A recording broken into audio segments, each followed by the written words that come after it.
¿Qué es resistencia? Resistencia es una fuerza que se opone a otra fuerza. Lo voy a repetir. Resistencia es una fuerza que se opone a otra fuerza, de todo tipo, de toda naturaleza. Pero si hablamos de ejercicio, cuando tú estás haciendo pesas, ¿verdad? Y haces pesas para aumentar tu resistencia, tu fuerza, tu potencia, son esas pesas que se hacen de forma lenta y con todo el peso que se puede soportar. Y vas aumentando tu resistencia y cada día puedes aguantar más. Entonces, resistencia es una fuerza que se opone a otra fuerza. Al levantar las pesas, tú estás haciendo eso.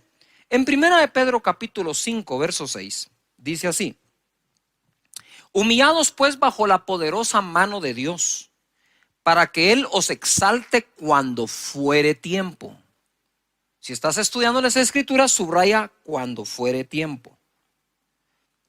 Echando toda vuestra ansiedad sobre Él, porque Él tiene cuidado de vosotros. Sed sobrios y velad, porque vuestro adversario, el diablo, como león rugiente, anda alrededor buscando a quien devorar. Estar sobrio y estar velando es lo que a ti te toca. Pero lo que le toca al diablo es devorar. Para evitar que nos devore, debemos ser sabios, debemos de estar sobrios y debemos estar velando. Verso 9, que es a donde quiero ir. Al cual resistid, resistencia, firmes en la fe. Quiere decir que lo que nos está recomendando el apóstol Pedro acá es: hey, ustedes tienen una fuerza para resistir esa otra fuerza. Entonces, el león anda, nuestro adversario, alrededor nuestro, viendo a quién devorar usando su fuerza. Pero si dice la Escritura, resistidlo estando firme o firmes en la fe, entonces lo que me está diciendo la Escritura es: tienes una fuerza para contrarrestar su fuerza. Eso es resistir firmes en la fe, sabiendo que los mismos padecimientos se van cumpliendo en vuestros hermanos en todo el mundo. O sea, no hay a uno que no lo ataque. Verso 10, mas el Dios de toda gracia, que nos llamó a su gloria eterna en Jesucristo. Ojo, después que hayáis padecido, no queda otra, que hayáis padecido un poco de tiempo, Él mismo os perfeccione, afirme, fortalezca y establezca. El final de toda esa batalla, el final de ese ataque, el final de que ande alrededor viendo si te devora o no, será que tú vas a ser perfeccionado, vas a estar firmes, fortalecido y establecido.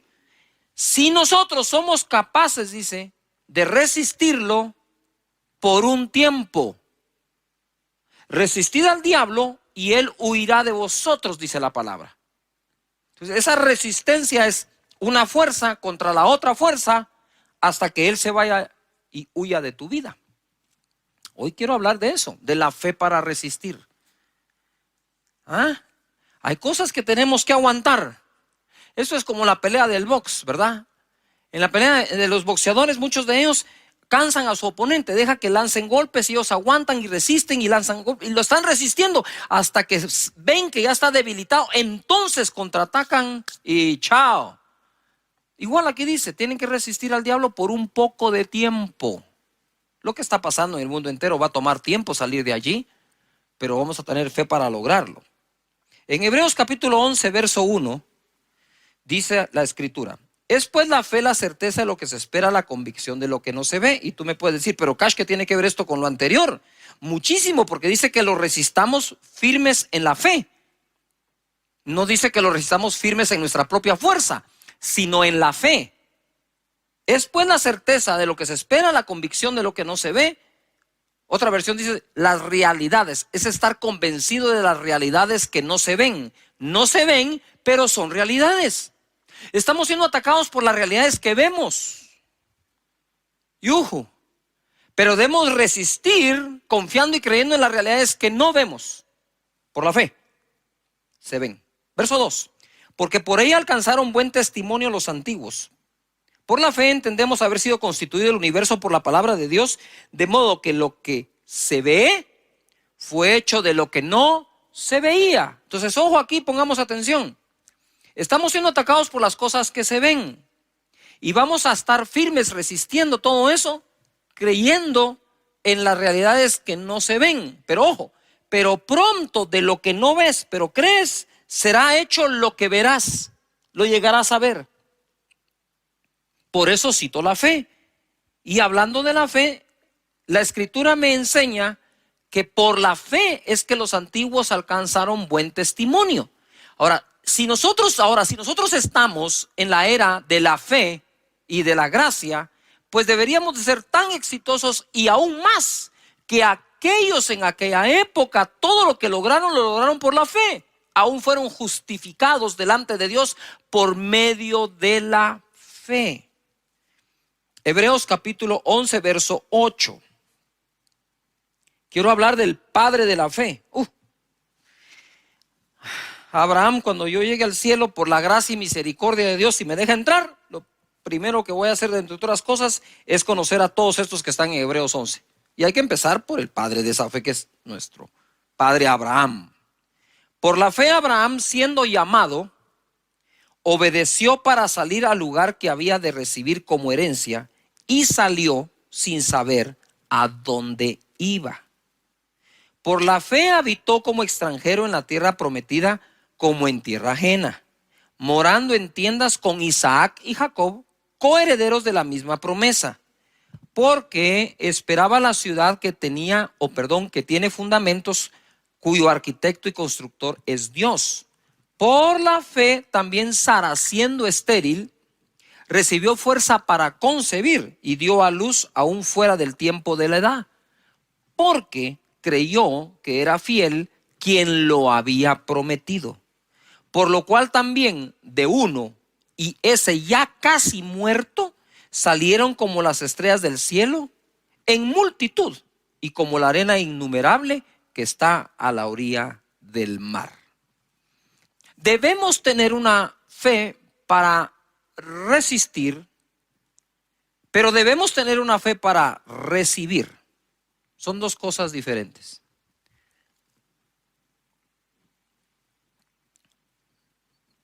Hace mucho tiempo me topé con un caso en donde fui al hospital a orar por una persona. Esta persona estaba en el intensivo. Y aunque no lo creamos, a veces cuando se ha sufrido mucho, un consejo positivo cae mal. O sea, cuando la gente ya está dañada emocionalmente y uno quiere ser positivo con ellos, toman lo positivo como algo que, ¿qué crees vos? Que nosotros no, qué sé yo, ¿no? Pues yo llegué a ese lugar, estaba en la sala de espera, quería entrar a orar al intensivo por la persona, y saben que esos intensivos van entrando cada cierta hora, muy pocas personas que se les admite o se les da permiso. Yo buscaba el permiso de la familia para poder entrar a orar. Y entonces ellos me dijeron, pero mira, Cash, me dijeron, y nosotros sí tenemos fe. Mira lo que le pasó a mi hija, lo que le pasó a mi hijo, mira cómo estamos. Y me contó todos los problemas de los cuales no habían salido, pero los habían aguantado. Y en ese momento yo recibo un impacto en donde la palabra que oigo aquí adentro es, aquí sí existe fe, me dijo el Señor, sí existe fe, pero fe para aguantar. Les hace falta la fe para salir o para avanzar. Entonces yo respeté, no dije nada, dije, bueno, muchas gracias, nos vemos. Al otro día pude llegar, entré al intensivo, oré por la persona que, por cierto, bendito Dios sanó. Y justo cuando estábamos orando, estábamos ahí con mi esposa, vienen los demás amigos y familiares, ¿verdad? Porque somos amigos y conocidos. Y en ese momento dije, nos tenemos que ir, ¿verdad? Hay que proteger la fe. Y bendito Dios sanó. Lo que quiero decir con este ejemplo es que muchos de nosotros hemos aprendido a vivir con algunos problemas y hemos desarrollado esa fuerza o esa fe, que no está mal, está buena, para aguantar durante muchísimo tiempo. Pero eso no quiere decir, ni debe implicar en tu vida, que por eso entonces ya no vas a tener la fe para salir de ese problema, sino únicamente la fe para vivir con el problema. Yo entiendo las dos cosas. Hay momentos que tenemos que creer para aguantar, pero no que eso nos robe el creer para salir. Dios te da la fe para aguantar, pero Dios también te da la fe para salir. Abraham salió sin saber a dónde iba. Y la escritura dice, que leímos, que echemos nuestra ansiedad sobre él para que él nos exalte cuando sea tiempo. Ustedes saben que la incertidumbre del futuro motiva muchísimo la ansiedad interna en el corazón de nosotros. Y hoy por hoy hay mucha incertidumbre del futuro en la mente de muchísimas personas alrededor del mundo. ¿Qué irá a ser del futuro? ¿Qué irá a ser de la familia? ¿Qué va a ser del negocio? ¿Qué va a ser de la iglesia? Y todos somos atacados por eso, pero tenemos que contraatacar. Es decir, una fuerza que combate esa fuerza, resistencia, por la fe, estando firmes contra todo eso. Porque tu mentalidad no puede desboronarse, tu estructura mental no se puede corroer, contaminar y destruirse. Debemos mantenernos fuertes en nuestros pensamientos a través de las escrituras.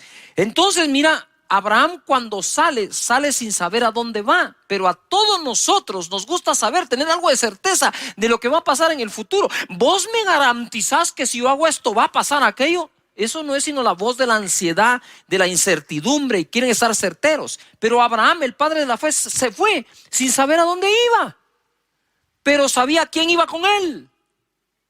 O sea, todo viaje mientras Dios te acompañe es bueno. Tú dices, pastor, me quedé sin empleo. No eres el único, son miles. La pregunta es, cuando te quedaste sin empleo, ¿Dios te abandonó y te dejó solo, o Dios te está acompañando en esa época y proveyendo para todo lo que necesites conforme sus riquezas en gloria en Cristo Jesús? Y dice la escritura, mira, ya les voy a hablar de cómo llegaron a tener el hijo con Sara, pero él moraba, dice, en tiendas con Isaac y con Jacob, sin haber alcanzado la tierra todavía. Quiere decir que en el camino tuvo a su hijo, tuvo a su nieto y todavía no tenía lo que le habían prometido.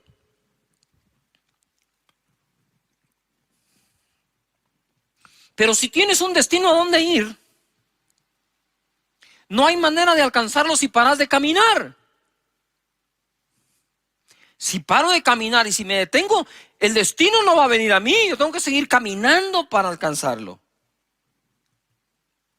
Sara recibió fuerza para concebir, porque creyó que era fiel quien lo había prometido. Y Abraham, ya casi muerto, de él salió una multitud. Yo escribí esto: hoy muchos tienden a querer asegurar su futuro antes de moverse hacia dicho tiempo. Exigimos demasiado la certeza de cosas antes de tomar decisiones. Sin embargo, el padre de la fe salió sin saber a dónde, confiando en Dios. Habitó junto al hijo y nieto en tiendas, esperando lo que Dios prometió. Y ojo, y no encontrando un sustituto para ello. Él esperaba esa ciudad diseñada por Dios, y en el camino pudo haber tenido muchas ofertas para sustituir aquello en lo que estaba creyendo. Tú no puedes aceptar sustitutos de la promesa que Dios te ha hecho a ti. Debes continuar estando firme, resistiendo, aguantando, creyendo hasta alcanzar lo que te prometió Dios. Pero muchos en el camino encuentran sustitutos a lo que Dios prometió.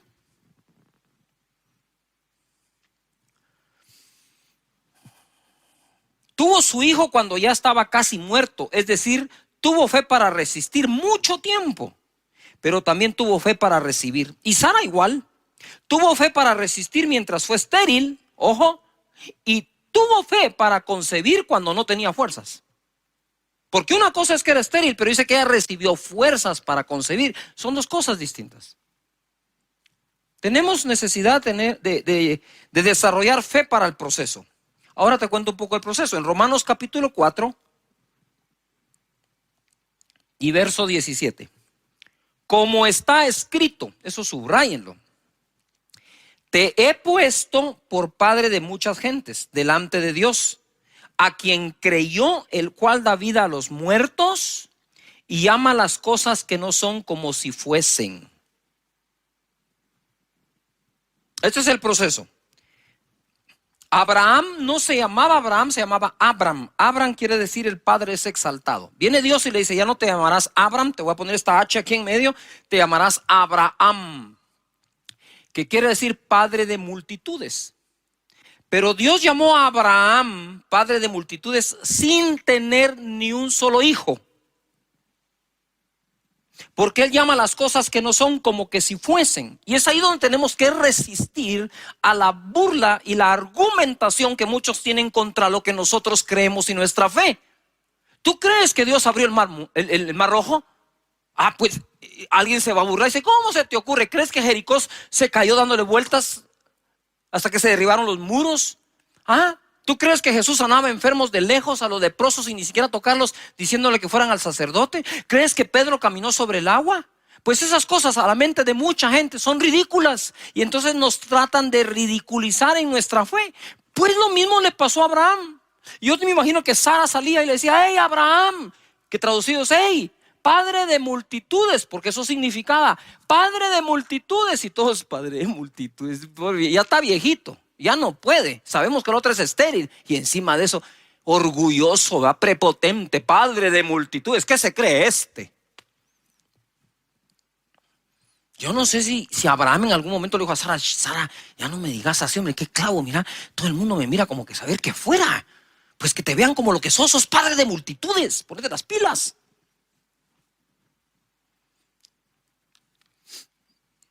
Llama las cosas y lo puso por padre sin tener ni un hijo.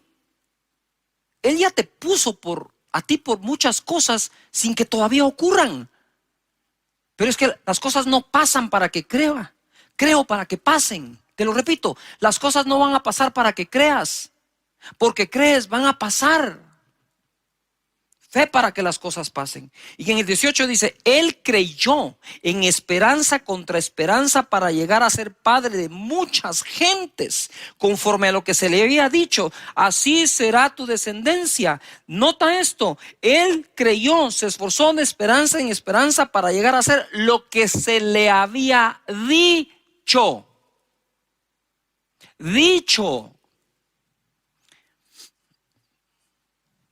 Yo podría decirles, miren mis hermanos, aquí la cosa se va a poner más fea.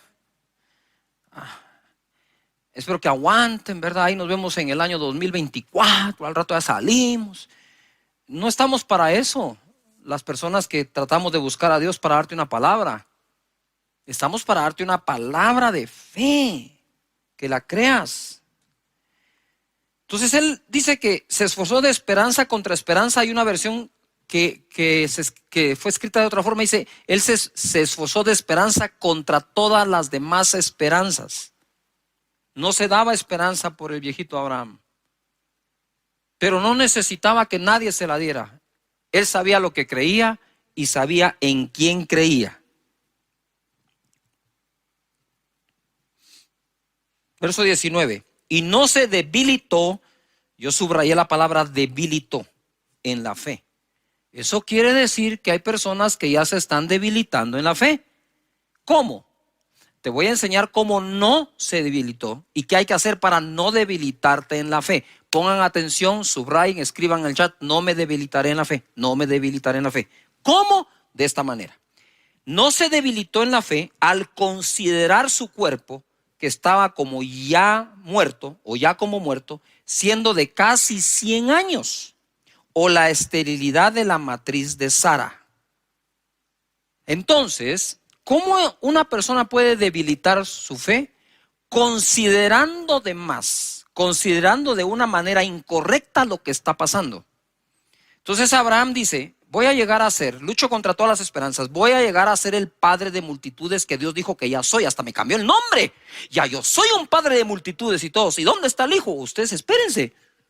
Tranquilos, de que lo fabrico. Pero si ya tenés 100 años, entonces, ojo a lo que voy a decir con muchísimo respeto. Abraham, a sus 100 años, dice que no consideró su cuerpo como ya muerto. Y se recuerdan que dice, y ya de él que estaba casi muerto, entonces de ahí sacó una multitud.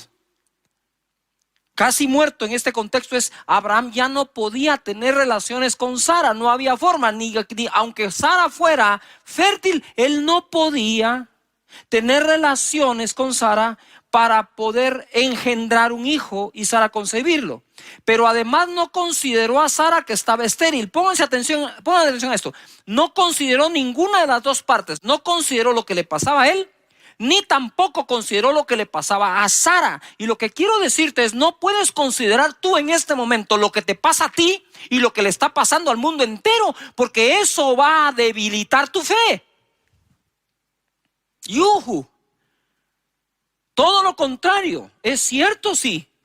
Abraham dijo que no, dijo esto no es cierto. Él dijo, no lo voy a considerar de tal manera que el mensaje que reciba es que lo que Dios dijo que iba a pasar es imposible. Claro que es imposible al hombre, pero lo que es imposible al hombre es posible a Dios, dice la Escritura. Entonces vamos a nosotros a leer la Escritura con la manera de pensar que tenemos, o vamos a renovar nuestra manera de pensar por las Escrituras. Pienso de acuerdo a lo que está escrito. Yuhu. Esto está demasiado bueno. No se debilitó al considerar. Entonces, ¿qué hago yo para no debilitarme en la fe? Es no considerar de más todo lo que está ocurriendo. Porque afuera, sí, hay realidades que se ven, pero están escritas para ti realidades que se llegarán a ver. Gloria a Dios. ¿Saben qué? Yo después de predicar este mensaje me voy a sentar a oírme. 20 dice, tampoco. Todos pongan en algún lugar, tampoco. No me debilito y tampoco. Dice, dudó por incredulidad. Es que una vez se debilita la fe, lo que viene es la incredulidad. No se debilitó por incredulidad de la promesa de Dios, sino que se fortaleció en fe, dando gloria a Dios, plenamente convencido. ¡Wow! Esto es una fe para el proceso. De cuando Dios te hable a cuando Dios ocurra, pueden pasar días, semanas, meses, años o generaciones. No vamos a tapar el sol con un dedo. Puede ocurrir. Pero como he dicho yo, si lo que Dios me prometió no se cumple mientras yo estoy vivo, mi mayor herencia va a ser decirle a mis hijos, se va a cumplir mientras tú estés vivo. Y si no se cumple, le vas a decir a mis nietos que se va a cumplir mientras ellos están vivos, porque así fue como Abraham pasó su fe a Isaac y a Jacob.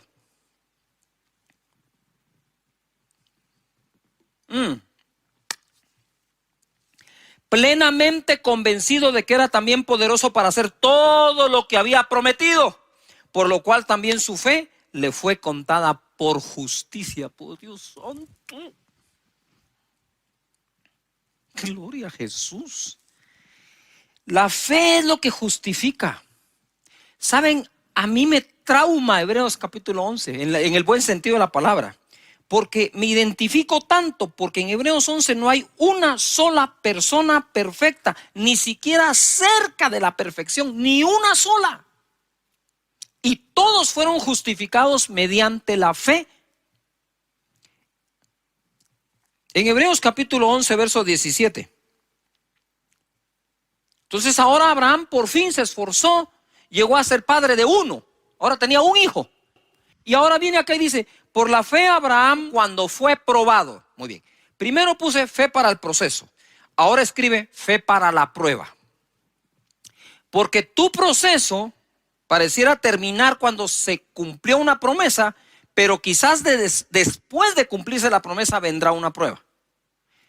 Y dice, por la fe Abraham cuando fue probado ofreció, escribe la palabra ofrecer, ofreció a Isaac. El que había recibido las promesas, de nuevo, ofrecía su unigénito. Por eso es que yo le digo, subrayen la palabra ofreció, ofrecer, porque es clave, se está repitiendo. Fue probado, ofreció a Isaac su único al que ofrecía. Habiéndosele dicho, en Isaac te será llamada descendencia. Entonces, la descendencia, ¿de dónde iba a salir ahora? De Isaac. Dios le pide a Isaac y uno podría decir, no, momentito, ¿por qué me vas a pedir Isaac? Si Isaac fue lo que me prometiste, ya me lo diste y ahora Si tú me lo prometiste, me lo diste, ahora, ¿qué voy a hacer yo? Y estuvo dispuesto por una razón. Mira cómo crecía Abraham en fe. Habiéndosele dicho, en Isaac te será llamada descendencia, pensando, ojo, pensando, que circular eso, que Dios es poderoso para levantar aún de entre los muertos, de donde en sentido figurado también le volvió a recibir. Por la fe bendijo a Isaac a Jacob y Esaú respecto a cosas venideras. Ay, Padre eterno, no sé qué más decirles. Gracias, Señor Jesús, ¿verdad? Fe para el proceso, fe para la prueba, fe para volver. Lucas capítulo 22, verso 31.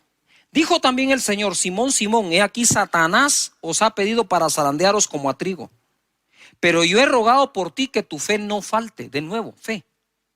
Y tú, una vez vuelto, confirma a tus hermanos. Lo que quiero decir con esto es que probablemente personas que me están oyendo ahora ya perdieron algo o mucho. Pero quiero decirles que estamos orando para que tu fe no falte, y una vez vuelvas, una vez te recuperes, una vez te vuelvas a levantar, sirva lo que pasaste para testificar a los demás y afirmar a tus hermanos, tu familia, tus amigos, tus hermanos en Cristo. Entonces desarrollamos fe para el proceso, fe para la prueba, fe para volver. El colmo de los colmos de la fe es que el escritor de la ley caminó por fe y no por la ley. Te lo voy a leer así rápido porque esto es importante. Hebreos 11:23 dice: por la fe Moisés, cuando nació, fue escondido por sus padres por 3 meses, porque le vieron niño hermoso y no temieron el decreto del rey. Por la fe Moisés, hecho ya grande, rehusó llamarse hijo de la hija de Faraón, escogiendo antes ser maltratado con el pueblo de Dios que gozar de los deleites temporales del pecado, teniendo por mayores riquezas el vituperio de Cristo que los tesoros de los egipcios, porque tenía puesta la mirada en el galardón. Mirada, esta es la clave aquí, mirada. Por la fe dejó a Egipto, no temiendo la ira del rey, porque se sostuvo como viendo al invisible. Paren allí. En el verso 26, quisiera que subrayes o encierres o hagas lo que seas, remarques, mirada. En el verso 27, quiero que subrayes viendo. Él se sostuvo como viendo al invisible. Eso es Dios. ¿Estamos de acuerdo? Pero dice que tenía puesta la mirada en el galardón. Yuju. Mientras mantengas tu mirada en el invisible, mientras te sostengas como viendo al invisible, creyendo que Dios está contigo, no hay nada de malo que pongas tu mirada en un galardón. Yuju. No hay nada de malo que pongas tu mirada en estos tiempos en decir: yo creo que en estos tiempos tan malos mis finanzas se pueden multiplicar. Y la gente dice: deja de ver eso. Sí, pero es que yo me sostengo viendo al invisible. Moisés se sostuvo viendo ¿a quién? Al invisible, pero puso su mirada ¿en dónde? En el galardón. Me encantan esos versos porque rompen con la religiosidad. Tú puedes decir: no, eso no es así. Claro, porque tú estás leyendo de acuerdo a lo que ya pensabas, no estás pensando de acuerdo a lo que estás leyendo. Si pensamos de acuerdo a lo que leemos, no hay nada de malo, ahí está escrito. Y es Moisés, autor de la ley, justificado por la fe. Digo yo: Moisés, ¿qué haces aquí en Hebreos 11 si tú eres autor de la ley? Sí, pero aunque escribió la ley, solo se puede salvar por la fe.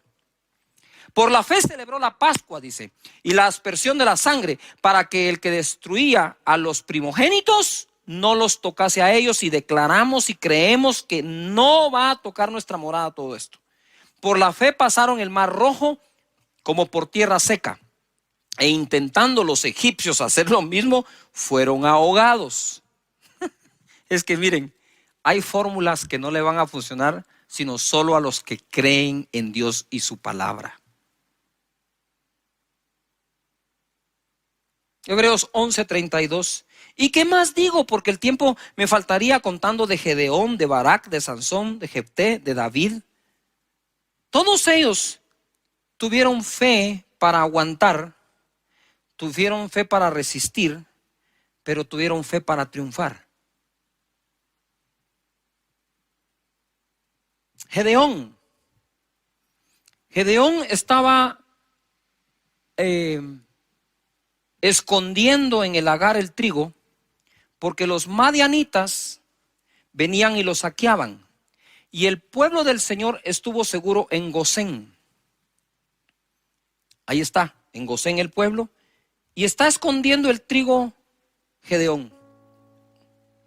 Tuvo fe para aguantar, pero un día el Señor le va a dar la victoria. Después de que él viene, se le presenta, Gedeón le ofrenda y entonces le revela la estrategia.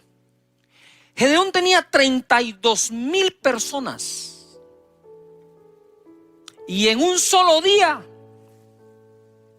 le diezmó el ejército, y en otra instrucción de 32,000 personas, Gedeón se quedó con 300. ¿Qué era eso para combatir a los madianitas? Y Dios le dijo: son muchos y no van a glorificar a Dios, se van a gloriar en sus propias fuerzas. Así que le quitó Dios. A veces Dios quita, entre comillas, para poder ser Él glorificado y que tú lo conozcas más, y que para Él no hay nada imposible. ¿Qué ocurre acá? Se queda con 300 y termina venciendo a los madianitas, donde los mismos ellos mismos se confunden entre ellos y se matan a espada entre ellos. No tuvo que hacer nada más Gedeón que obedecer a Dios. Es impresionante cómo alguien puede tener fe para aguantar y a veces le falta fe para salir. Tienen fe para resistir y les falta fe para triunfar.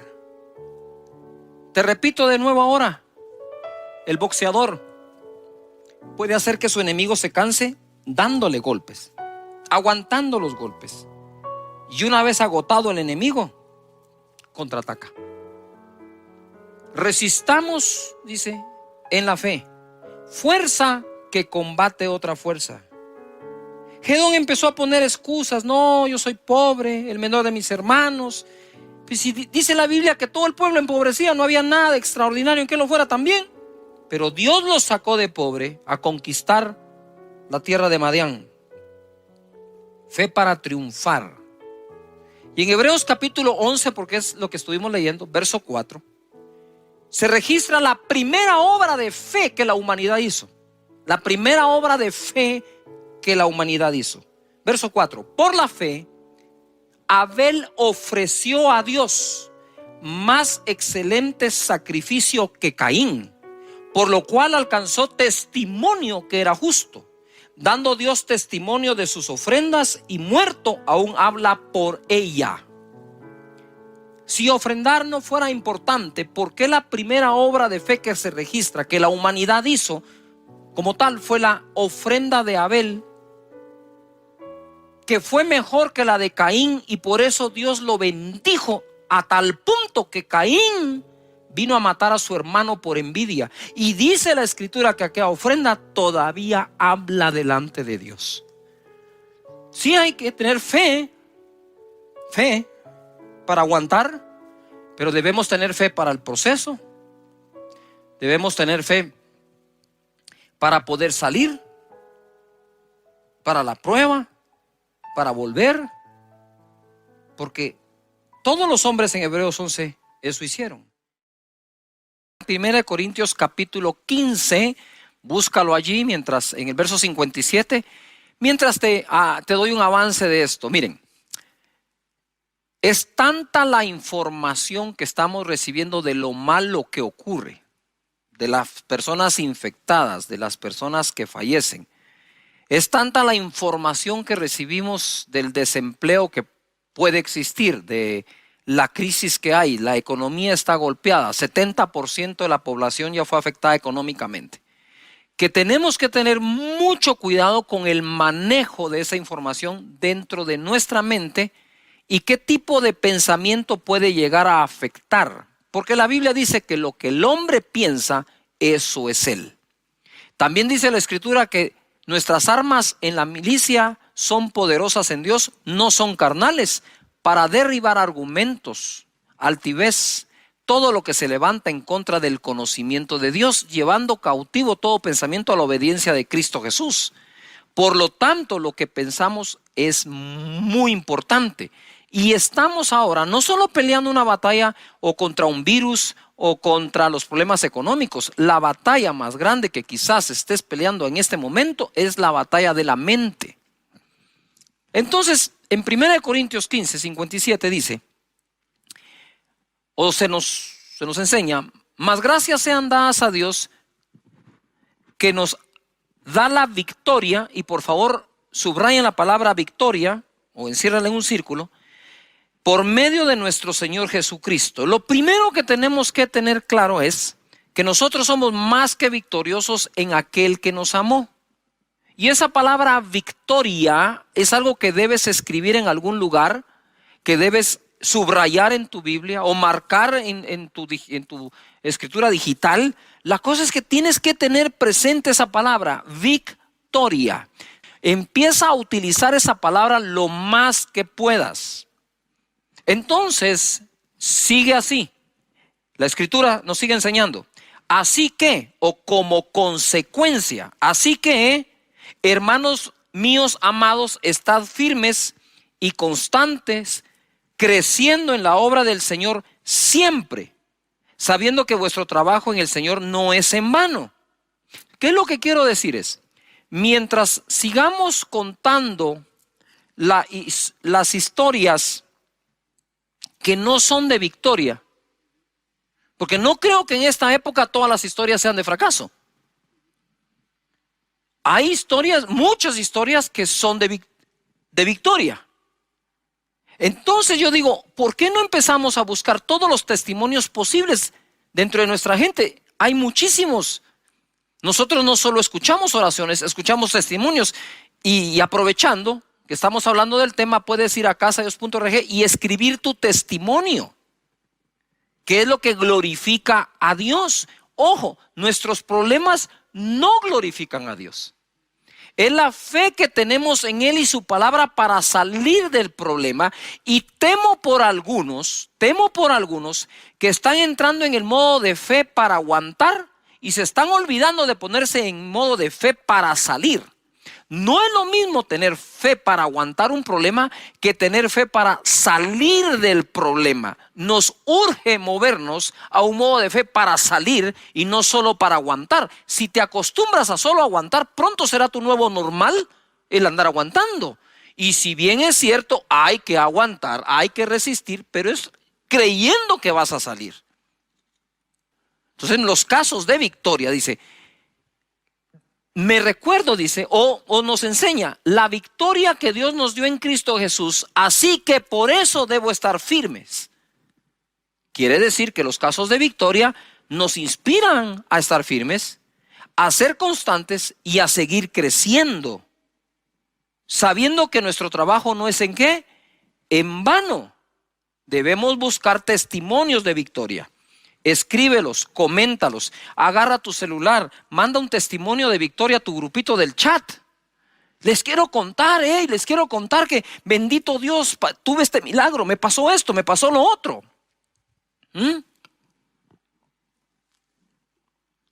No solo es oren por mí, me quedé desempleado, es escribir, bendito Dios, ya tengo el empleo, bendito Dios, ya se abrió la empresa, bendito Dios, ya sanó el enfermo.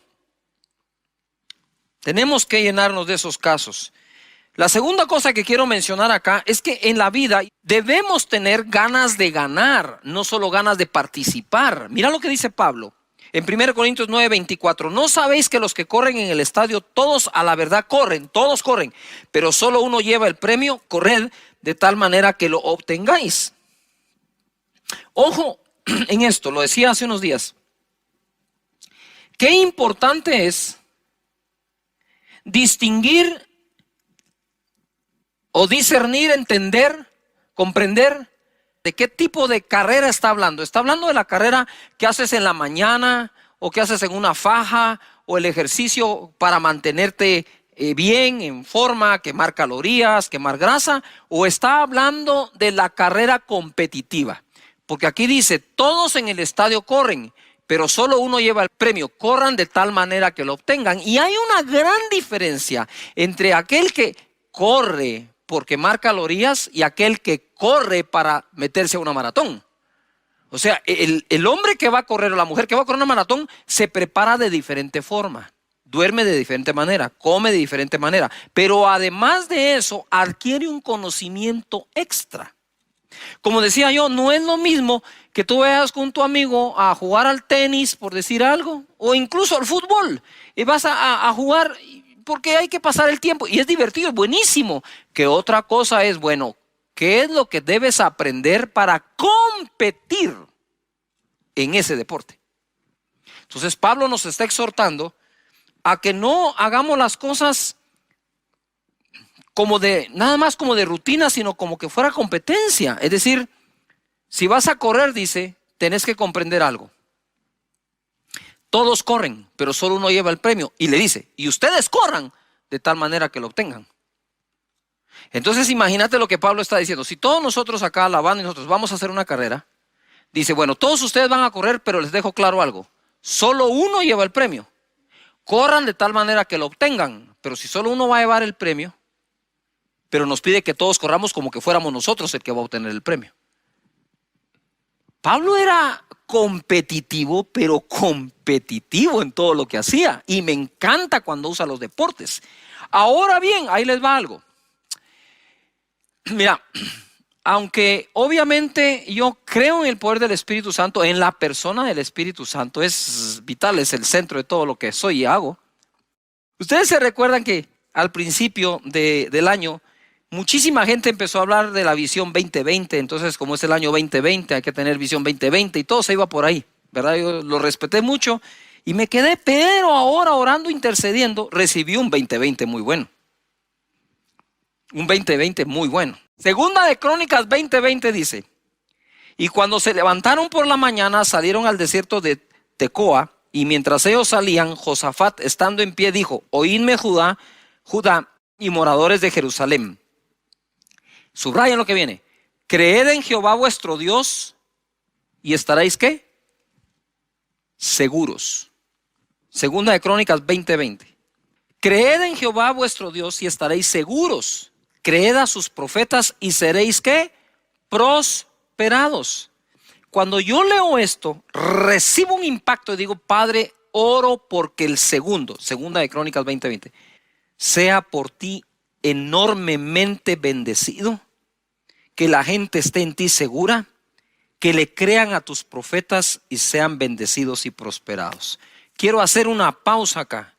¿Cuántos que están en casa conectados quieren junto con su servidor creer? Vamos a ver la mano de Dios moviéndose de forma poderosa, sobrenatural, bendiciendo las vidas, bendiciendo los cuerpos con salud, bendiciendo la economía de cada persona. Mis hermanos, puede estar pasando muchas cosas en el mundo, pero tú tienes que comprender que tú crees en Dios y sus escrituras. Así que voy a hacer una pausa para orar en esto y seguimos con la enseñanza. Padre, en el nombre de Jesús, te doy gracias por cada persona, individuo y familia. Y te pido, Señor, de verdad, de todo corazón, que la segunda parte de este año mejore enormemente para cada persona que en ti confía. Y aunque alrededor nuestro puedan haber muy malas y muchas noticias de ese tipo, vamos a creer en las buenas tuyas, Señor. En el nombre de Jesús, amén. Amén. Bueno, entonces tenemos necesidad de estar pensando y creyendo en la victoria que Cristo nos dio. Estamos creyéndole a Dios por un tiempo mejor. Y ahora quiero hablarles dentro de este tema, de algo que es importante desarrollar en el carácter nuestro. Mira, Yo no creo haber dejado de ser pastor de jóvenes, pero cuando oficialmente eso era lo que hacía como tal, yo me di cuenta de algo. En esa época en que el joven y la jovencita quieren encontrar pareja, novio, novia, hacen como que su listado de todo lo que quieren tener, ¿verdad? Yo no sé si ustedes están como que ilusionados por qué hombre quieren como novio, qué mujer como novia, pero normalmente hacen su listado, ¿verdad? Tienen sus sueños, su anhelo. Entonces está aquella jovencita que dice, yo quiero primero se ponen espirituales, ¿va? Porque no, eso no falla. Señor, que te ame a ti sobre todas las cosas, ¿verdad que sí? Que te sirva de todo corazón. Pero de ahí tienen su listado. A mí me gusta alto, moreno, rubio, ojos claros, ojos oscuros. Y que trabaje y que sea, ¿verdad? Que sea esforzado, y hacen todo su listado. Pero digo yo, y yo le enseñaba a los jóvenes, antes de hacer el listado de lo que quieres recibir y que la pareja tenga, haz el listado de lo que tienes que ofrecer. Y les digo esto en son de broma, pero a la vez en serio, porque había una jovencita que, Cash, mira, estoy orando por mi novio, seguramente Dios tiene mi pareja y yo quiero que sea trabajador y que tenga una maestría. Le digo, mira, discúlpame, le digo yo, pero a mí en tu casa me han contado que no te está yendo bien en los estudios. Eso sí, tenés el listado de lo que querés, de lo que demandás, pero no has hecho el listado de lo que ofreces. Y así nos pasa en todos lados. La gente está buscando un trabajo y lo primero que hacen es, bueno, ¿cuánto paga? ¿A qué horas entro? ¿A qué hora salgo? ¿Cuál es el día libre? ¿Qué ofreces? Y esta época no está para andar demandando mucho, está para incrementar nuestra oferta. Para eso tenemos que agregar valor a nuestra vida, valor a nuestro conocimiento para tener algo mejor que ofrecer. Porque si hay una crisis de empleo, no te puedes dar el lujo de no incrementar aquello que tengas o puedas ofrecer. En 2 de Reyes capítulo 4 verso 1 dice, una mujer de las mujeres de los hijos de los profetas clamó a Eliseo diciendo, tu siervo, mi marido, ha muerto. Y tú sabes que tu siervo era temeroso de Jehová y ha venido el acreedor para tomarse 2 hijos míos por siervos o esclavos. Y Eliseo le dijo, ¿qué te haré yo? Declárame qué tienes en casa. Y ella dijo, tu sierva ninguna cosa tiene en casa, sino una vasija de aceite. Al parecer la mujer se dio cuenta que sí tenía algo después de declarar que no tenía nada. Porque de verdad que una pequeña vasija con aceite era insignificante para la crisis que le había dejado el marido. Hay cosas que a mí me cuesta comprender. Dice que esta es mujer de uno de los hijos de los profetas. Y le dice a Eliseo, tu siervo. Entonces el marido de esta mujer era siervo de Eliseo. ¿Sí? Y Eliseo fue un hombre acostumbrado a ver el poder de Dios sobrenatural. Pero el hecho que veamos o deseemos ver el poder sobrenatural de Dios no nos exime de ser sabios, inteligentes en lo que hacemos y prepararnos. Esa mezcla es la mezcla que siempre he tratado de buscar en la vida. Dios es sobrenatural y hará lo sobrenatural. Pero Moisés incluso fue educado. ¿Y qué de Sadrach, Mesach y Abednego? ¿Y qué de Daniel? ¿No buscaban la sabiduría de estos jóvenes? El mismo Nabucodonosor, el rey de Babilonia, buscaba la sabiduría que estos tenían. Entonces es una, ¿cómo dijera eso? Como encontrar ese punto de equilibrio, porque Dios te da lo sobrenatural como te da el conocimiento y la ciencia y la inteligencia y el consejo y la prudencia. Es el mismo Dios que hace una, es el mismo Dios que te da la otra también. Y no entiendo cómo este hombre, siendo se supone discípulo de Eliseo, dejó endeudada a la viuda. Me cuesta entenderlo, muchísimo. Pero, ¿verdad? ¿Por qué cuesta entenderlo? Por ese estereotipo que tenemos de los hombres de Dios que no pueden fallar en nada. Eso es una gran mentira, fallamos en muchísimas cosas. Somos vulnerables igual que todos, cometemos errores igual que todos, ¿verdad? Entonces este hombre quizás cometió ese error de dejar endeudada a la viuda y ahora venía un problema mayor.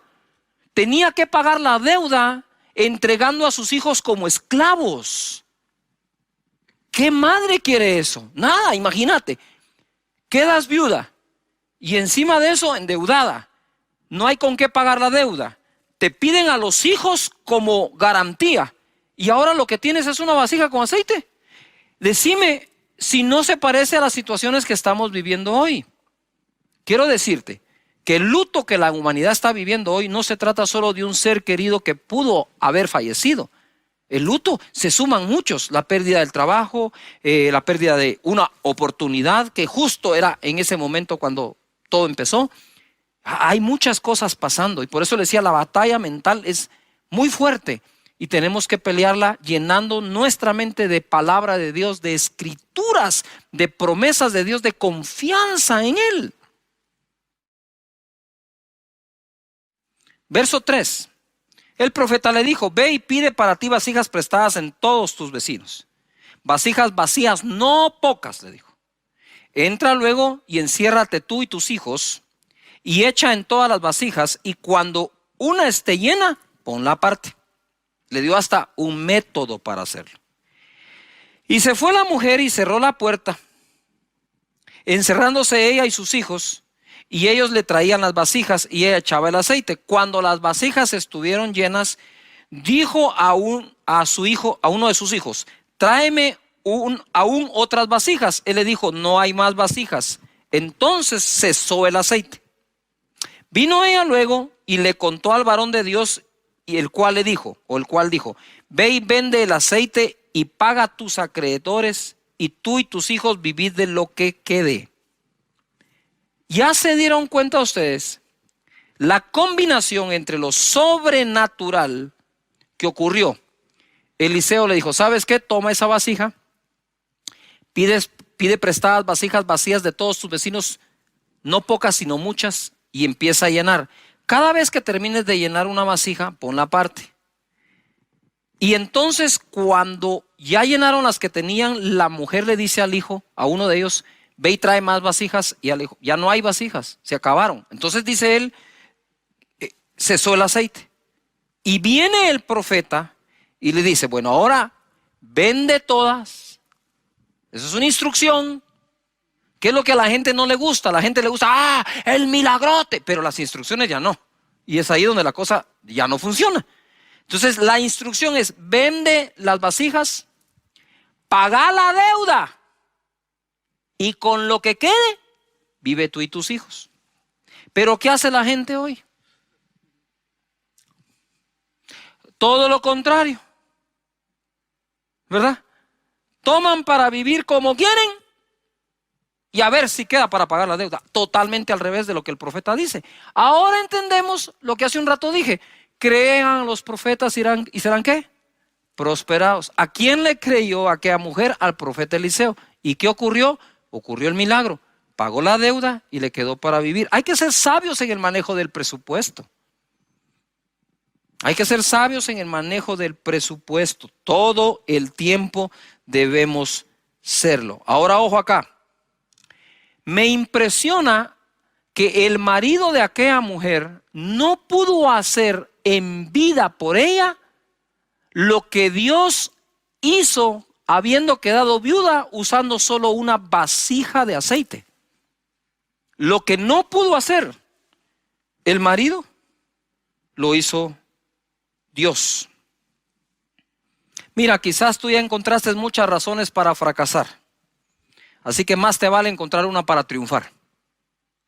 ¿Quieres que lo repita? Quizás ya encontraste muchas razones para fracasar, pero más te vale buscar una para triunfar. Aquella mujer estaba desamparada y en una situación difícil. No acomodes tu fe a lo que está pasando. Que lo que está pasando se empiece a acomodar a tu fe, a lo que le crees a Dios.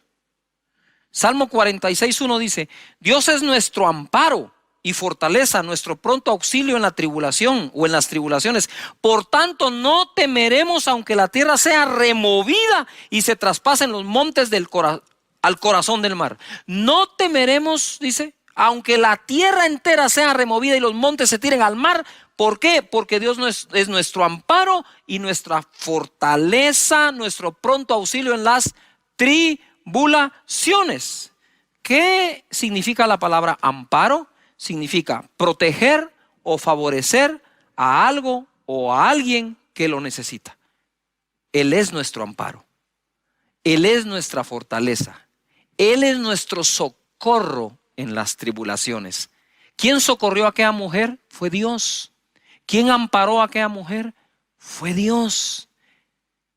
¿Cómo es posible que teniendo aún al marido en vida, no lograron nunca pagar las deudas y ahora que estaba sola, sí las pagó?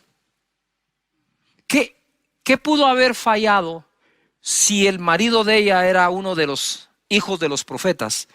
¿Qué pudo haber fallado allí? ¿Ah? ¿Será que siendo uno no logró confiar en Dios? ¿Será que estando vivo él no confió en la palabra de Eliseo si alguna vez se la dio? Pero ¿por qué la mujer pudo y el marido no? Simple y sencillamente porque ante una situación tan dura, ella fue directo a la fuente, a Dios, y de Dios recibió la estrategia. Padre, en el nombre de Jesús, revela estrategias a cada familia, a cada persona. La situación de aquella mujer era terrible, pero Dios es más grande que tu situación. Salmo 91:1 dice: el que habita al abrigo del Altísimo morará bajo la sombra del Omnipotente. Diré yo a Jehová, esperanza mía y castillo mío, mi Dios, en quien confiaré. Date cuenta, el que habita al abrigo del Altísimo morará bajo la sombra del Omnipotente. Diré yo. Lo repito, perdón, diré yo. ¿Qué tú tienes que decir? Diré yo, Jehová, esperanza mía y castillo mío, mi Dios, en quien confiaré.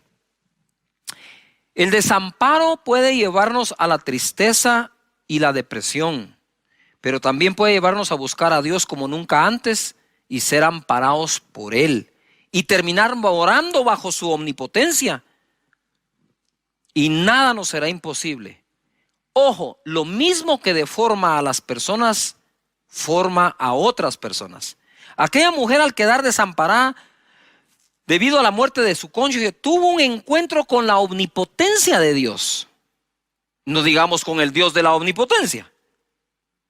Y notar esto. Personas, por ejemplo, cuando lo rechazan, de verdad se vuelven personas resentidas, malas, haters. Pero otros, cuando han sido rechazados, se vuelven empáticos, aman al prójimo, y lo mismo que deformó a uno es lo mismísimo que formó al otro.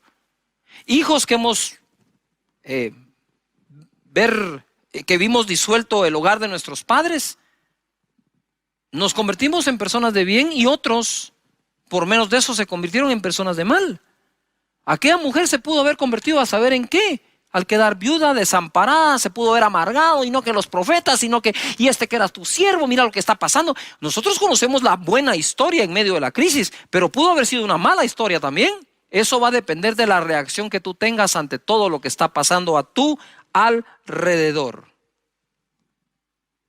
Lo que ofrecemos ensancha nuestro camino. Proverbios 18:15 dice: el corazón del entendido adquiere sabiduría, y el oído de los sabios busca la ciencia. La dádiva del hombre le ensancha el camino y le lleva delante de los grandes. Adquiere sabiduría y ciencia, dice. Mas la dádiva, ¿qué es lo que dice? La dádiva del hombre le ensancha el camino. En Proverbios 3:16, ¿qué es lo que debes adquirir? Proverbios 3:16 dice: largura de días está en su mano derecha, en su izquierda riquezas y honra. El contexto es: bienaventurado el hombre que adquiere sabiduría y obtiene inteligencia, porque entonces tendrá largura de día en su mano derecha, riquezas y honra en la mano izquierda.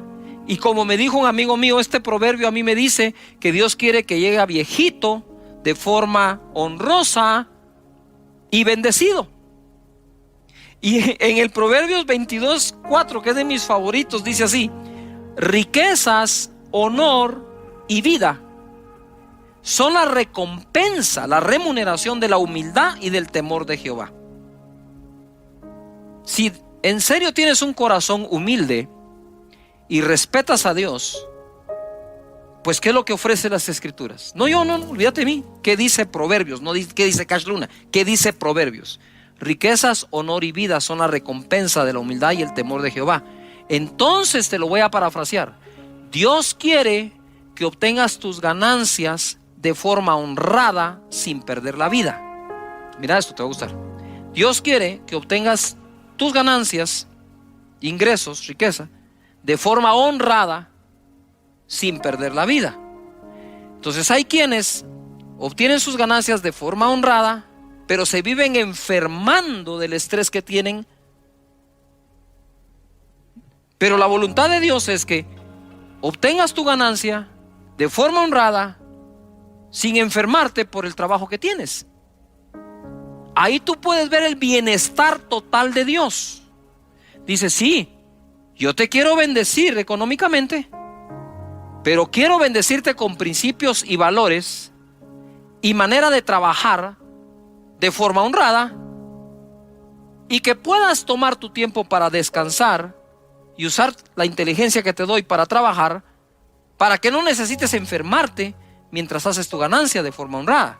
Entonces la voluntad de Dios es tan global que dice: está bien, te voy a bendecir económicamente, te voy a bendecir formando tu carácter y cuidando tu salud. ¿Qué más quieren? Dios está presente en todas las áreas de tu vida. Ahora bien, vuelvo de nuevo a Proverbios 18:15. El corazón del entendido adquiere sabiduría, lo que acabamos de enseñar, y el oído de los sabios busca ciencia. Pero la dádiva del hombre le ensancha el camino y le lleva delante de los grandes. Entonces puedes ser muy sabio, puedes tener mucho conocimiento, pero lo que te lleva delante de los grandes hombres es lo que das. Lo que das me refiero a lo que ofreces. Yuhu. Es esa oferta que brindas de tus servicios, de tu trabajo, de lo que sabes hacer o de lo que estás aprendiendo a hacer. Eso es lo que te ensancha el camino, dice la Escritura.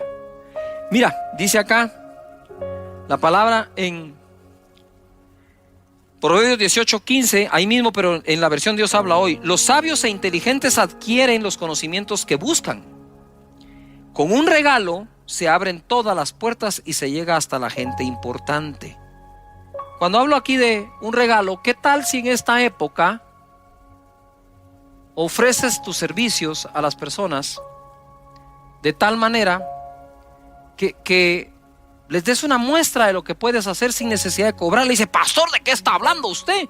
No, pero es que aquí dice, ¿verdad? Esto, lo que quiero decirte es: deja que la gente pruebe tu trabajo. Que lo pruebe, a ver si les gusta. Haz un pequeño proyecto esperando que te den el otro, no sé. Pero aquí está clara la Escritura, ¿no? Esa mentalidad de demandar en lugar de ofrecer no es la mejor manera de salir adelante, nunca, y menos en este momento. En Éxodo 1:13 y 14 dice: y los egipcios hicieron servir a los hijos de Israel con dureza y amargaron su vida con dura servidumbre en hacer barro y ladrillo y en toda labor del campo y en todo su servicio, al cual los obligaron con rigor. Capítulo 3 verso 18 dice así: y oirán tu voz e irás tú y los ancianos de Israel al rey de Egipto, y les diréis: Jehová, el Dios de los hebreos, nos ha encontrado. Por tanto, nosotros iremos ahora camino de 3 días por el desierto para que ofrezcamos sacrificios a Jehová nuestro Dios. Cuando yo leí esto, dije: wow, ¿qué pasó aquí? ¿Por qué Dios lo primero que le pidió al pueblo es salgan y ofrezcan? Porque la mentalidad de ellos ya había sido afectada por generaciones de esclavitud que no creían ser capaces de ofrecer algo. Ya el pueblo estaba subyugado a ver si alguien les daba algo. ¿Cómo Dios podría conquistar la tierra prometida con todo un pueblo cuya mentalidad había sido rebajada a eso? Y por eso Él va a forzar su mente a que crean que pueden ofrecer algo. Que puedan ofrecer algo. Me recuerdo que estuve yo en un país en Noches de Gloria. Terminábamos muy tarde y nos llevaron a comer a un restaurante. Fuimos ahí, comimos, cenamos. Ya era muy tarde y nos sirvieron muy bien. La atención fue espectacular. Y entonces yo le dije al mesero: mire, fíjese que nosotros, ese día todavía no había Noches de Gloria, era otro día. Le dije: fíjese que mañana tenemos un evento y vamos a salir bastante tarde. ¿A qué hora cierran ustedes? Y él me dijo: no importa a qué hora cerramos, nosotros lo podemos esperar a la hora que sea, me dijo. Pero mire, le dije, podría ser 1, 2 de la mañana. No importa, nosotros lo esperamos. Wow, dije yo. Efectivamente, dije, qué actitud más buena.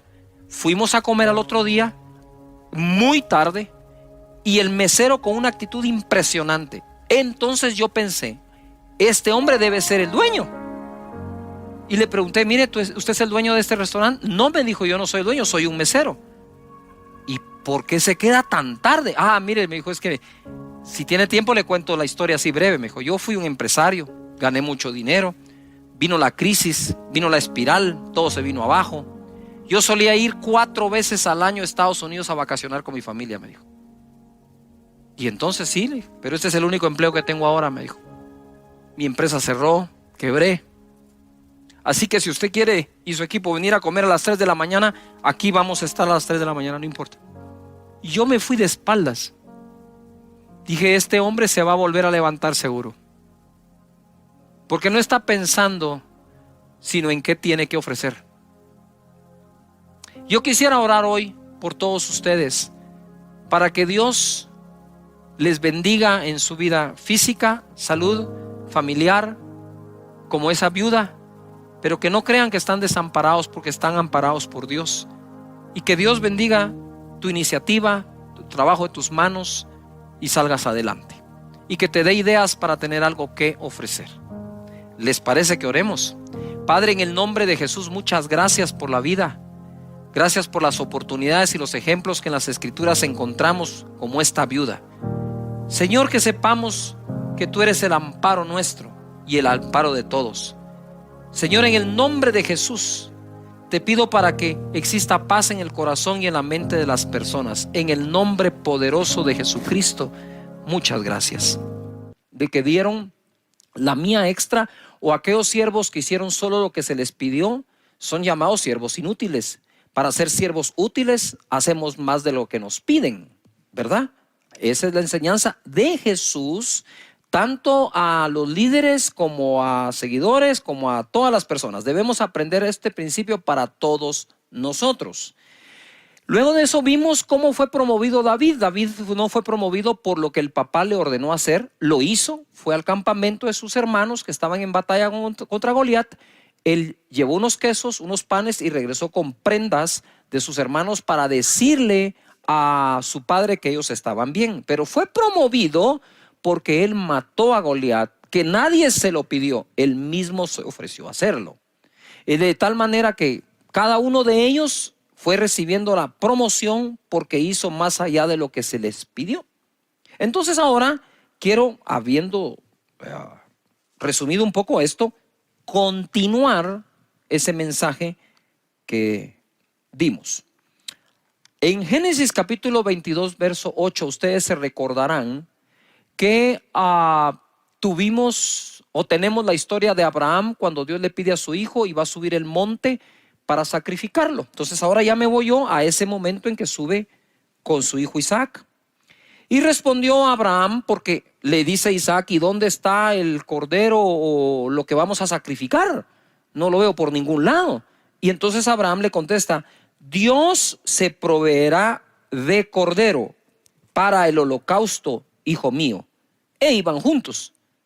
¿Tú te imaginas para Abraham subir el monte y contestarle al hijo: Dios se proveerá cordero para el sacrificio, tú tranquilo, hijo mío. Y el hijo no sabía lo que le podía esperar. En el verso 9, cuando llegaron al lugar que Dios le había dicho, edificó allí Abraham un altar y compuso la leña y ató a Isaac su hijo y lo puso en el altar sobre la peña. Y extendió Abraham su mano y tomó el cuchillo para degollar a su hijo. 11. Entonces el ángel de Jehová le dio voces desde el cielo y le dijo: Abraham, Abraham. Y él respondió: heme aquí. Y dijo: no extiendas tu mano sobre el muchacho ni le hagas nada, porque ya conozco que temes a Dios, por cuanto no me rehusaste tu hijo, tu único. Entonces alzó Abraham sus ojos y miró, y he aquí en sus espaldas un carnero trabado en un zarzal por sus cuernos. Y Abraham fue y tomó el carnero y lo ofreció en holocausto en lugar de su hijo. O sea, sustituyó al hijo por un carnero, cosa que Dios no le pidió. Dios no le pidió el carnero, que quede claro. Esto ya es de la voluntad de Abraham, más allá de la obediencia de Abraham. Y llamó a Abraham el nombre de aquel lugar: Jehová proveerá. Por tanto se dice hoy, en el monte de Jehová será ¿qué? Provisto. Y llamó el ángel de Jehová a Abraham por segunda vez desde el cielo. ¿Se recuerdan que la palabra Jehová Jireh, Jehová proveerá? Ese nombre fue mencionado por Abraham hacia Dios ese día. Y de ahí todo, sí, Jehová Jireh, Jehová Jireh. Y a veces no sabemos de dónde viene. Viene de esto. En el verso 16 le dice el ángel: por mí mismo he jurado. Anota esa palabra, jurado. Pone, jurado. Por mí mismo he jurado, dice Jehová, que por cuanto has hecho esto, que fue sacrificar el carnero, y no me rehusaste tu hijo, tu único hijo, el cual Dios le pidió, de cierto te bendeciré y multiplicaré tu descendencia como las estrellas del cielo y como la arena que está a la orilla del mar, y tu descendencia poseerá las puertas de sus enemigos. Le he puesto por título la enseñanza de hoy: el día que Dios juró. Él dice que nosotros no podemos jurar, simple y sencillamente porque ¿por qué podemos jurar? Sin embargo, Dios, no encontrando otro mayor que Él por quien jurar, juró por sí mismo. Mira, una cosa es cuando Dios nos habla y nos hace una promesa, otra es cuando la jura. Sabemos que aunque no lo jure, Él las va a cumplir, porque Dios no miente. Pero entonces, ¿por qué jura? Dice que el juramento se pone para el final de toda discusión, como para decir: mira, te estoy pidiendo que me creas y por lo tanto te lo voy a jurar. Eso lo hace Dios. Nosotros los hombres, dice Él, no juréis, pero Él sí lo hace. Ahora, aquí quiero que noten algo que es bien importante. En Hebreos capítulo 6, verso 13, el escritor de Hebreos va a citar este mismo hecho o este acontecimiento. Pero para que quede claro a qué se refiere con que te bendeciré, porque eso es muy amplio. O sea, Dios te bendiga, eso es muy amplio. No sé si me explico. Otra cosa es, por ejemplo, cuando le dijeron a María: y bendito sea el fruto de tu vientre. Entonces, cuando Hebreos o el escritor de Hebreos va a citar esto, dice de esta manera o lo escribe de esta forma. En el verso 6 del capítulo, en el verso 13 del capítulo 6. Porque cuando Dios hizo la promesa a Abraham, no pudiendo jurar por otro mayor, juró por sí mismo, diciendo: de cierto te bendeciré ¿con qué? Abundancia, y te multiplicaré grandemente. Este escritor, para dejarnos claro a qué se refería cuando dice te bendeciré, él dice te bendeciré con abundancia. Yo quiero pedirles un favor a todos. En esta época que estamos viviendo, ya hay gente que se autoabandonó. Dijo: no hay nada que hacer, no hay nada por qué luchar, que esto se quede así, ya definitivamente no voy a encontrar trabajo, no puedo abrir una empresa. Y yo digo, si ya encontraste 10 razones para fracasar, más te vale que busques una buena razón para triunfar. Y creo que una buena razón para salir adelante es que Dios juró bendecirnos de esta manera a Abraham y su simiente. Ahora quiero que pongan un poquito de atención a esto, porque se pone súper interesante. Ustedes que están acá, pónganle atención a esto. A parar un poco. Mira, ¿qué fue lo que Dios le pidió a Abraham? A su hijo, ¿qué? A su hijo Isaac, a su único. Lo va a presentar en sacrificio cuando el ángel le dice, hey, no hagas eso, no hagas eso. Ya yo sé que temes a Dios al no rehusarle al hijo único. Entonces él voltea a ver, encuentra al carnero trabado en un zarzal, lo toma y lo sacrifica en lugar del hijo. Entonces, por la fe se dio por sacrificado Isaac, ¿verdad? Pero aunque no lo sacrificó, pero es un carnero el que sacrifica. Y le dice Dios, por cuanto hiciste esto de sacrificar al carnero, pon atención, y no rehusarme a tu hijo, de cierto te bendeciré con abundancia y multiplicaré tu descendencia. Ojo, porque esto se pone interesante y fenomenal. A mí me palpita algo aquí adentro. Dios hizo de Abraham un hombre muy rico y lo hizo un gran ganadero. ¿Se recuerdan? Eso surge del sacrificio del carnero. Le dice, te bendeciré con abundancia. Se refería a la multiplicación de ese carnero.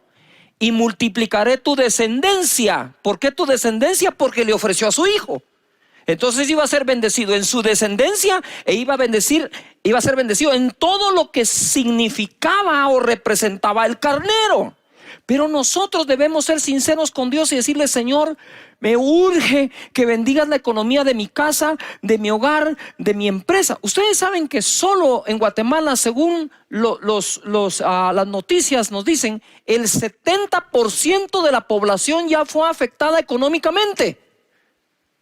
Si pretendemos salir de forma natural, es difícil que lo logremos, pero si nosotros vamos delante de Dios como fue Jacob, ¿sí? Como fue Abraham, como fue Isaac, que de hecho somos tan bendecidos como ellos, porque el libro de Gálatas dice que la bendición de Abraham nos fue dada a los gentiles en Cristo Jesús.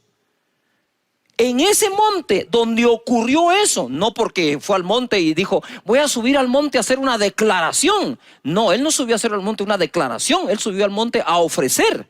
Y ofreció a su hijo, a quien le dijo, hey. Dios no ha pedido sacrificios humanos, solo hizo para probar a Abraham. Era su único. Y al ponerlo ahí, Dios le dijo, voy a multiplicar tu descendencia por cuanto no me negaste al hijo. Y te voy a bendecir con abundancia por cuanto sacrificaste el carnero. Las dos cosas, el carnero eran el trabajo, el negocio, digamos, al que Abraham se dedicaba. Y el hijo su descendencia. Dios bendiga nuestra descendencia y bendiga nuestro trabajo. Así que escríbelo. Dios bendice mi descendencia. Dios bendice el fruto de mi trabajo. Escríbelo allí. ¿Esto está bueno o no? Va. Entonces, a eso lo puedes unir acá. 2 Corintios 9:10 dice. 2 Corintios 9:10. Y el que da semilla al que siembra y pan al que come, proveerá y multiplicará vuestra sementera y aumentará los frutos de vuestra justicia. Por favor, si pueden ustedes circular, subrayar o escribir en algún lugar la palabra sementera. ¿Qué es lo que Dios va a multiplicar? Ok, Él va a proveer y multiplicar ¿la qué? Sementera. ¿Sí o no? ¿Dónde está qué? La semilla. Todo buen sembrador sabe que debe escoger su mejor semilla si quiere tener su mejor ¿qué? Cosecha. Y entonces dice acá, aumentará los frutos de vuestra justicia, y el fruto proviene obviamente de la semilla. Abraham, de nuevo, quiero volver a él. Él dijo, voy a aumentar, voy a bendecir, ¿sí?, tu sementera, por lo tanto tu descendencia. ¿Cómo puede ser posible que Abraham llegó a ser ese padre de multitudes que Dios le dijo, mira al cielo y si puedes cuenta las estrellas porque así será tu descendencia? Pero para pasar allí, le dijo, ¿me darías tu hijo? Para Abraham ya sé que sí. Por lo tanto, multiplicaré tu descendencia. Ah, y me trajiste un carnero. Y te voy a bendecir con abundancia. Allí en ese monte pasó eso. Y en ese monte es donde a Dios se le nombra Jehová Jireh, Jehová nuestro proveedor. La situación no es fácil para nadie. Está difícil, está complicada. Pero aquellos que confían que es Dios el proveedor, duermen en paz porque saben que Dios se las va a arreglar para hacer llegar recursos a tu familia o a tu trabajo. Noten algo. Abraham le dijo a su hijo, Dios se proveerá. Dios se proveerá. No dijo Dios proveerá, dijo Dios se proveerá cordero. Sin embargo, lo que encontró en el monte fue un carnero. Entonces ahora hablemos de cómo Dios se proveyó cordero. Juan 1:29. El siguiente día vio Juan a Jesús que venía a él y dijo, he aquí el cordero de Dios que quita el pecado del mundo. Ahora sí, Dios se proveyó ¿qué? Cordero. Mira, él exigía el cordero sacrificado para el perdón de pecados. Esos corderos los traían y el sumo sacerdote se encargaba del sacrificio. Pero aquí Dios se está proveyendo a él mismo su propio cordero para perdonar los pecados de todos nosotros. Es aquí donde se cumple. Dios se proveerá cordero, porque es el cordero de Dios, no el cordero de los hombres para Dios, sino el cordero de Dios para Dios. Wow. Esto a mí me llena de emoción porque Jesús es nuestro Señor y nuestro Salvador y derramó su sangre por todos nosotros. Si Dios le pidió a Abraham a su hijo y Abraham no rehusó a su hijo, ¿cómo podría entonces Dios rehusar a su propio hijo? Y entonces dice, el que nos dio, el que no escatimó ni aún a su propio hijo, ¿no nos dará con él todas las demás cosas? ¡Wow! Y ojo, Abraham tampoco escatimó a su propio hijo y Dios le proveyó todas las demás cosas. Y ojo, para aquellos que querían algo más profundo y todo, pues ahí está.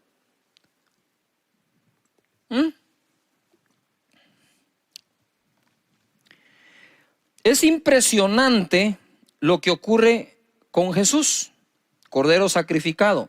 Efesios 5:1. Ahora sí, agárrense de la silla donde quiera que estén. Esto se va a poner de mejor todavía. Efesios 5:1 dice, sed pues imitadores de Dios como hijos amados, y andad en amor como también Cristo nos amó. Subrayen amó, amar.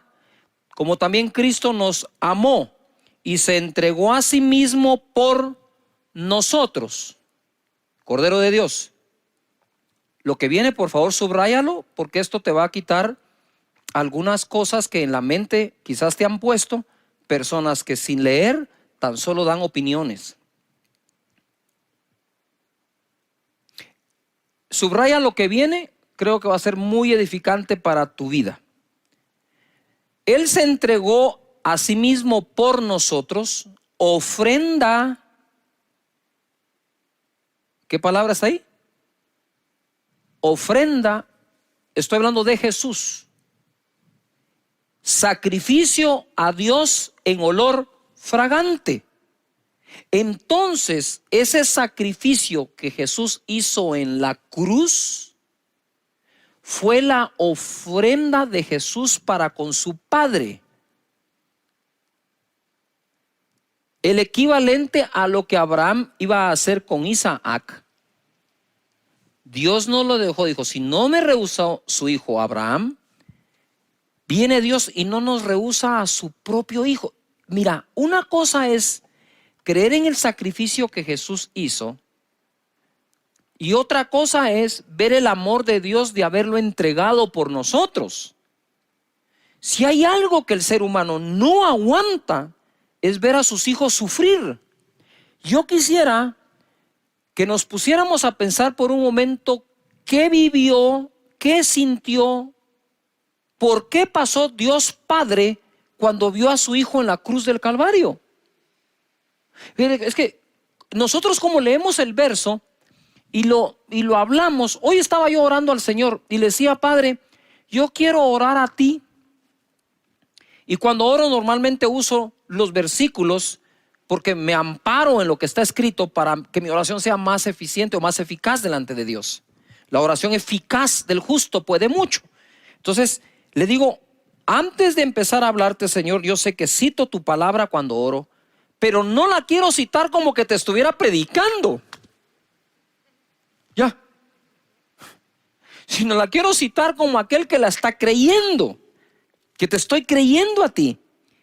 Y mientras leía este verso decía, Señor, ¿qué pudo haber sentido el Padre de ver a su hijo en la cruz del Calvario? Espérame, porque el que lo dio, de tal manera amó Dios al mundo que dio a su hijo, el que lo dio fue el Padre. No sé si me logro explicar. Jesús en la cruz del Calvario, que puso su vida voluntariamente, nadie me la quita, yo la pongo para volverla a tomar, dijo, fue entregado por el Padre.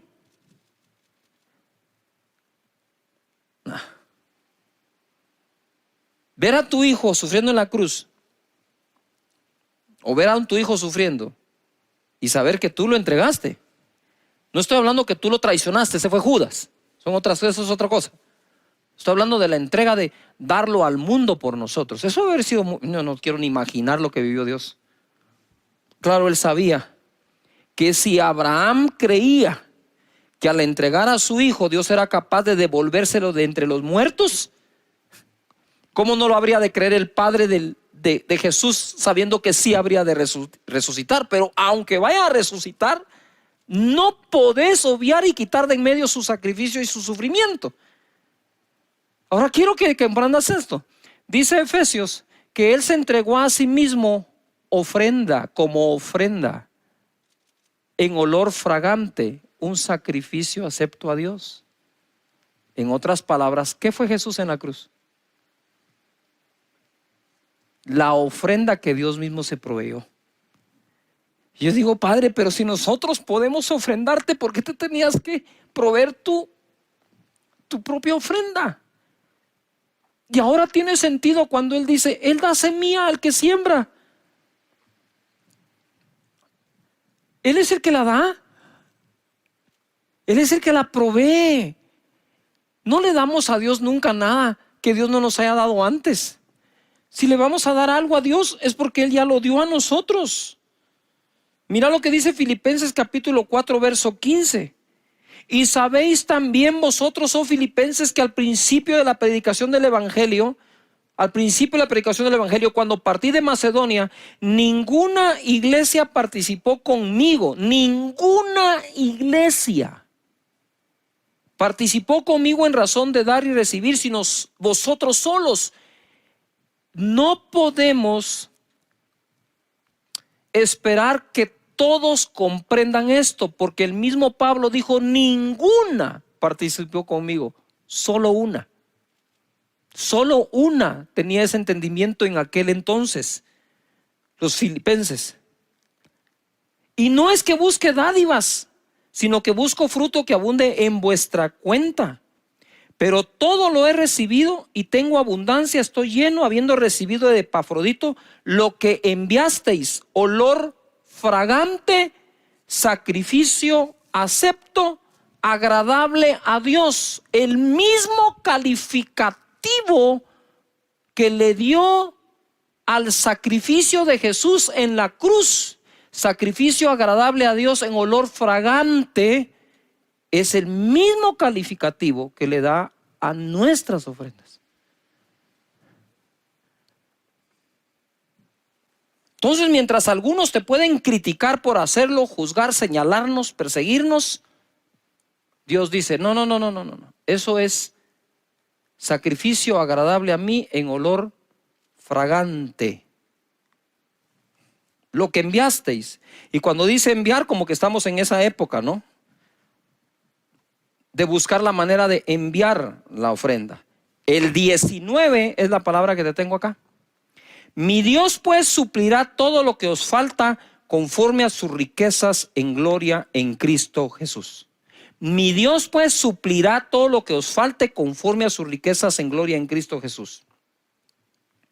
Y aquí quiero hacer una pausa en esto y quiero regresar a cuando estaba diciéndoles, cuando oro le digo, Señor, voy a usar las escrituras, las uso, Señor, tu palabra dice, tu palabra, ¿verdad? Pero no como predicándole a Él, sino como recordándome en lo que estoy creyendo.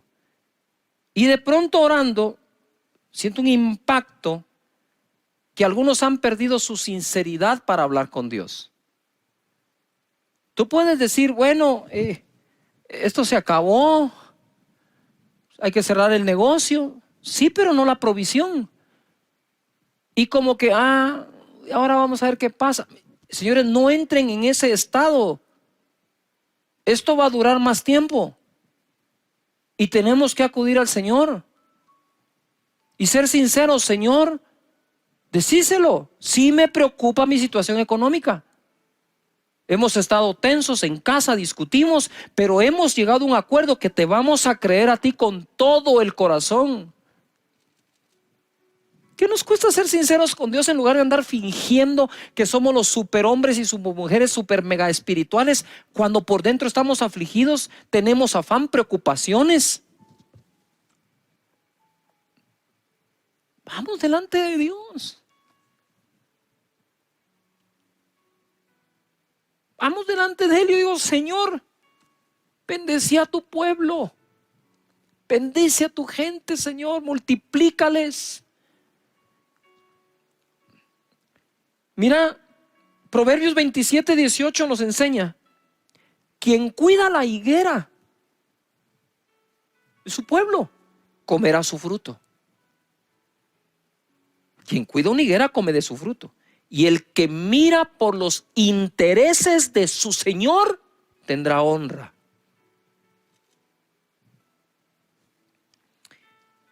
Y quiero irme a esta historia porque vimos cómo Jacob combatió al espíritu de Labán que le bajaba el salario y lo dejaba sin nada y reinventó su manera de procrear a los carneros, a las cabras y las ovejas, y Dios bendijo la reinvención. Y así pudo combatir a Labán.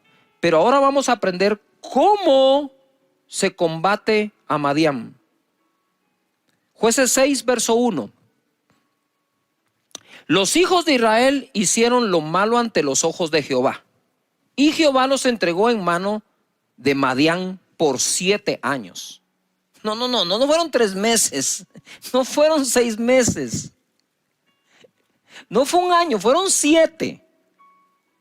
Y la mano de Madián prevaleció contra Israel, y los hijos de Israel, por causa de los madianitas, se hicieron cuevas en los montes y cavernas y lugares fortificados. Pues sucedía que cuando Israel había sembrado, subían los madianitas y los amalecitas, y los hijos del oriente contra ellos subían y los atacaban. Y acampando contra ellos destruían los frutos de la tierra hasta llegar a Gaza. Y no dejaban que comer en Israel ni ovejas, ni bueyes, ni asnos. Porque subían ellos y sus ganados y venían con sus tiendas en grande multitud como langostas, y ellos y sus camellos eran innumerables. Así venían a la tierra para devastarla. De este modo, empobrecía a Israel en gran manera por causa de Madián. Y los hijos de Israel clamaron a Jehová.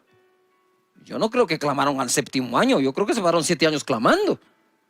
Y cuando los hijos de Israel clamaron a Jehová a causa de los madianitas, o sea, yo creo que oraron todo el tiempo, pero este último clamor, como que iba a poner final a aquella temporada. Jehová envió a los hijos de Israel un varón profeta, el cual les dijo: así ha dicho Jehová, Dios de Israel. Y por cierto, voy a hacer un paréntesis. La escritura dice: confiad en Dios y viviréis seguros. Creed a sus profetas y seréis prosperados.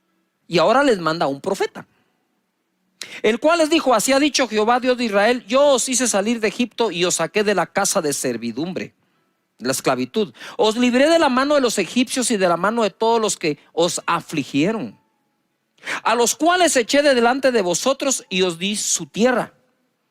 Y os dije: yo soy Jehová vuestro Dios, no temáis a los dioses de los amorreos, en cuya tierra habitáis, pero no habéis obedecido a mi voz.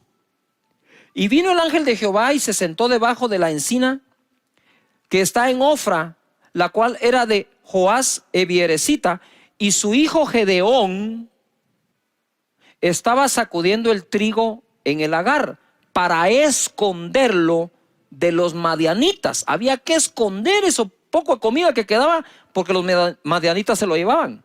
12. Y el ángel de Jehová se le apareció y le dijo: Jehová está contigo, varón esforzado y valiente. Ok, sí, soy esforzado y valiente, pero no se mira claro. Y Gedeón le respondió: Señor mío, si Jehová está con nosotros, ¿verdad? Yo le hubiera dicho: y además tú decís que soy varón esforzado y valiente, ¿por qué nos ha sobrevenido todo esto? ¿No creen ustedes que nosotros también tenemos esa duda? A veces, ¿por qué nos viene esto? ¿Cómo saldremos de esto? ¿Y dónde están todas sus maravillas que nuestros padres nos han contado, diciendo: no nos sacó Jehová de Egipto? Si eso es pasado, pero ahora nos interesa el futuro, porfa. Y ahora Jehová nos ha desamparado y nos ha entregado en manos de los madianitas, que conste porque él les dijo la razón. 14. Y mirándole Jehová, no le habló. Una cosa es hablarle a alguien, otra cosa es quedársele viendo para hablarle. Cuando tú te le quedas viendo a alguien para hablarle, le estás diciendo: poneme toda tu atención, te voy a hablar. Y mirándole Jehová le dijo: ve con esta tu fuerza. ¿Cuál? ¿La esforzado y valiente? ¿O la fuerza de que adentro de su corazón permanecía que él creía que Dios era capaz de sacarlos? Pero ¿y dónde está todo lo que nos han contado? Ya van 7 años de esto. Y le dice: ve con esa tu fuerza y salvarás a Israel de la mano de los madianitas. ¿No te envío yo? Entonces le respondió: Señor mío, ¿con qué salvaré yo a Israel? ¿Con qué? ¿Con qué salvaré yo a Israel? Ojo, he aquí mi familia es pobre en Manasés.